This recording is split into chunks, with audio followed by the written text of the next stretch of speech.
So you're looking after the drink stand now. If I'd known sooner, I would have stopped by this morning. I've got to say, I'm getting curious. I've heard a lot about your mixology skills. I wonder what kinds of drinks you can mix with the ingredients Glenfiddich has prepared.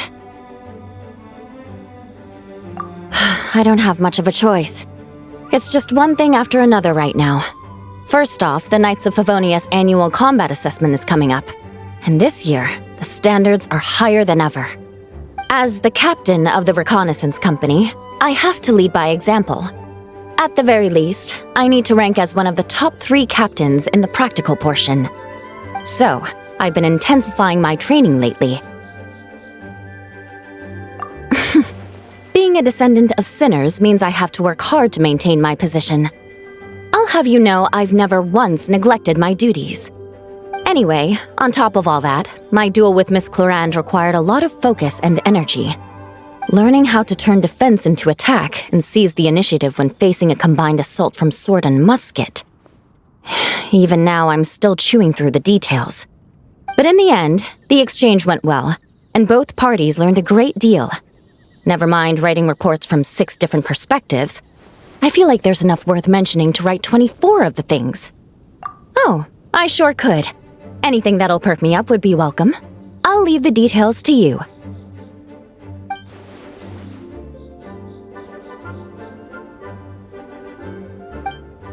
Twinkling starlight for Captain Eula. Hope you like it. Judging by your confident tone, I'm certain I will. Well then, I'll make sure to savor this thoroughly.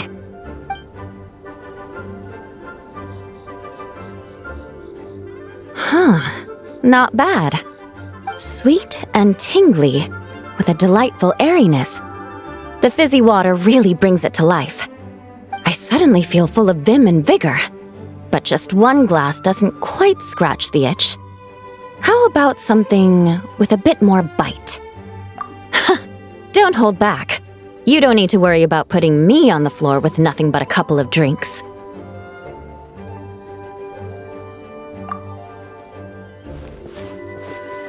Works for me. The first company hasn't assigned me any paperwork for tonight, so I'm free to catch up and try your new creations at my leisure.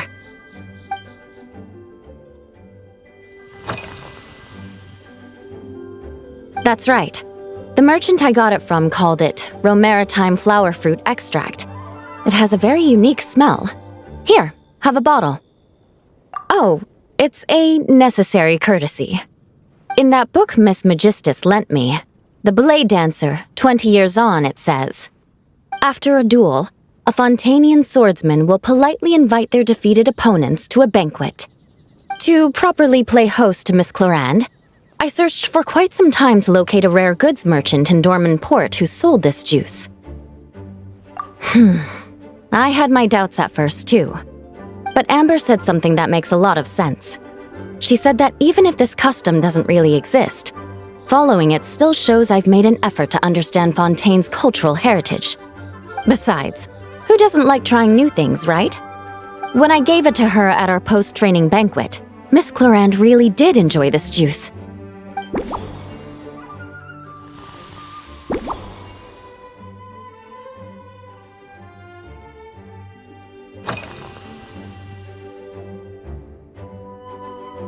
Yes, I have. For a while, the situation there was difficult. A gang of outlaw engineers was messing about with some sort of mechanism control technology, attempting to manipulate ruin graders so they could rob merchant caravans. To make matters worse, several veteran knights who had been stationed at Dorman Port were transferred to my squad, and they weren't happy to be taking orders from that Lawrence girl. Leading them on this mission was quite eventful. It took 3 weeks of stealth operations in the snow, with no fires to keep us warm, before we finally located the enemy's stronghold. Those veteran knights faced the bitter cold and were almost taken down by the enemy's smuggled battle mechs. Fortunately, the battle went our way, and they had no choice but to acknowledge my abilities. Me? I'm completely fine. But thank you for your concern. It was mentally tiring for sure, but fortunately, The operation wore them down far more than it did me. They won't be questioning my authority again anytime soon. If any new recruits try to make my life difficult, I'll just have my veterans give them a few friendly pointers. I guess you could call them a permanent solution, huh? If you want to know what I've been eating recently, I'd better start by mentioning the logistics company's latest revolution. They launched a diet improvement initiative and started distributing a form of standardized canned food to knights operating in the wilderness. In the past, we only had dry rations. Every mealtime we had to set up pots and campfires, roll dice to choose a cook, and take turns standing guard. In all honesty, it was a bit of a hassle. Now we just need to bring our standard field rations, comprising of 5 cans and 9 paper packages. We can heat the cans by the campfire, and then we're ready to eat. You did say, sounds like, right? Our canned food supplier has quite the stellar reputation, and their regular meals are indeed quite good. The problem is, in order to meet preservation standards, they have to make their military-grade meals way too salty. The vice captain of the 5th Company, who has a somewhat dry sense of humor, went so far as to say, "This food's bad enough to bring down the wrath of Li Yue's stove god." In any case, after eating it for a week, my taste buds have gone completely numb. You can hardly blame the logistics company. After all, it is hard to please everyone. Our feedback has already been submitted, and they should be working on fixing the issue. Of course, having fresh meals prepared in camp by a dedicated company chef is still the best option.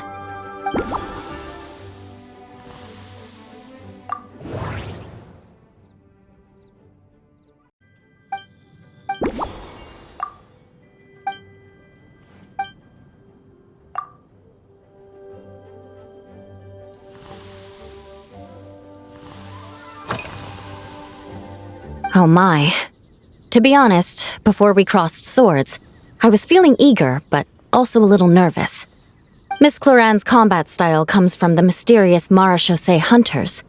In the library, there are some old Fontanian newspapers from hundreds of years ago that give some idea of how formidable an organization it was.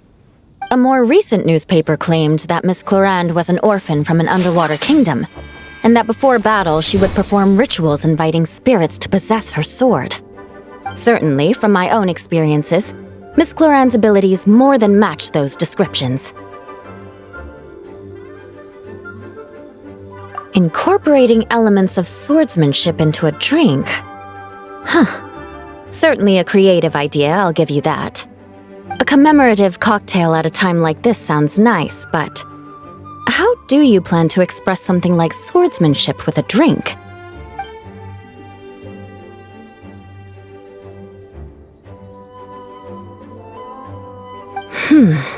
That definitely matches the description I read in that book.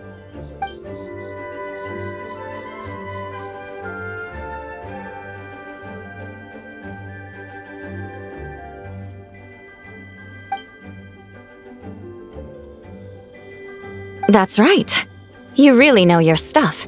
I doubt there's anyone else in all of Tevat who could come up with such a perfect metaphor.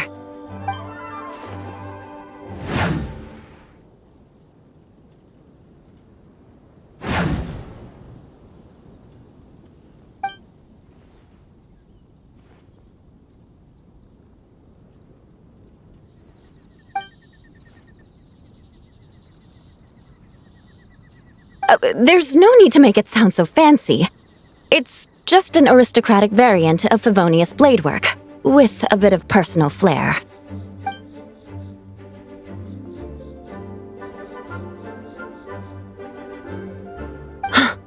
Firewater! In recent years, firewaters gained popularity the world over, following in the wake of prosperous Snezhnayan merchants. These days, almost every tavern has a signature drink that uses it as a base. You really are good. Why don't we try replacing the fruit wine with firewater? As for the alcohol content, that's not a problem. Plenty of the expedition team may have drunk themselves senseless with firewater. But me, I'm full of confidence.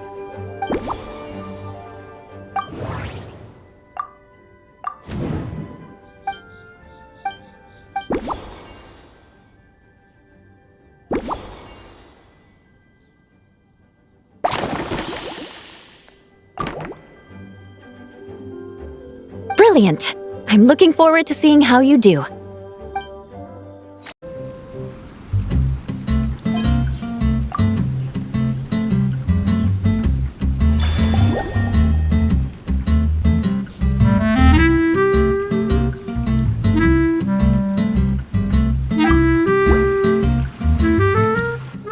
Here's your all-new Seafoam Sword Song, mixed to meet your personal preferences. Oh my, what beautiful colors! And you even added my romaritime flower fruit extract. The aroma is perfect, and I can smell the alcohol, but it doesn't stifle the fruity fragrance. Give me a moment to come up with the right words. I need to think carefully. I know it's unbecoming of a lady, and a proper connoisseur would savor their drink slowly. But I'm sorry, this is just too good to be true. Can you mix me another?